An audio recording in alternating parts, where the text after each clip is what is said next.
আওয়ামী লীগ করতেন, কিন্তু কারো জমি দখল করে নাই, কারো বাড়ি দখল করে নাই। রাজনৈতিকভাবে আওয়ামী লীগ করতেন, কিন্তু ছিনতাইয়ের মধ্যে নাই, ঘুমের মধ্যে নাই, কোথাও চাঁদাবাজির মধ্যে নাই, মাদক ব্যবসার মধ্যে নাই, মাদকের সয়লাভ হোক, মাদক আমদানি হোক, এই ধরনের কোনো কাজকর্ম তিনি করেন না। এমন যারা সাধারণ জনগণ আছে, ইনশা আল্লাহ অন্তত 4 নং নারায়ণগঞ্জের 4 নং আসনে এমন আওয়ামী লীগের ভাইরা জামাই আদরে থাকবেন ইনশাআল্লাহ। আপনি যদি সমাজের বিরুদ্ধে দাঁড়িয়ে থাকেন, তার বিচার হবে।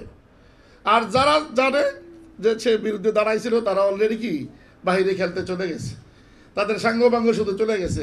এইখানে যারা আছেন নিরীহরাই বেশিরভাগ আছেন, যারা এখনও আত্মগোপনে আছে, তাদেরকে বলবো আইনের কাছে আপনি আত্মসমর্পণ করে আপনি পরিশুদ্ধ হন, তওবার মাধ্যমে পরিশুদ্ধ হন।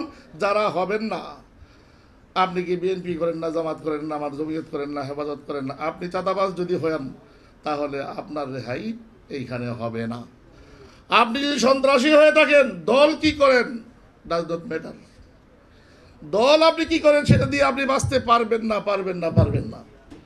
এই জন্য সুন্দর একটি সমাজ গড়ার জন্য, সুন্দর একটি দেশ গড়ার জন্য যেই কাজগুলো, যেই সিফতগুলো, যেই গুণগুলো আমাদের মধ্যে লাগবে। মনির কাসিমি এইখানে দুর্নীতি করার সম্ভাবনা আছে, চোখ খোলা রাখেন, চোখ খোলা রাখেন। প্রত্যেকের 2টা চোখ আছে, আপনার কাছে কি 3য় চোখটাও আছে, ক্যামেরাটাও আছে। সত্য সার্বক্ষণিকভাবে আমার দিকে রাখেন, আমাকে ওয়াচে রাখেন, যেন আমি কোনো দুর্নীতি করতে না পারি। করলে যেন সে জনগণের সামনে আসে। কিন্তু AI দিয়া আমার ছবি লাগায়া আরেকজনের ছবি আমার ছবি বলে চালিয়ে দেওয়ার মতো ঘৃণ্য কাজ করবেন না, সেই ওয়াদাটাও আপনাদের কাছ থেকে চাই। যা আমি করেছি তার লাইব্রেরিটি আমি নেব, কিন্তু যা আমি করিনি তা আপনি চালিয়ে দেবেন, ইনশাআল্লাহ সেই কাজ একবার করতে পারবেন, দ্বিতীয়বার করার উপযুক্ত থাকবেন না।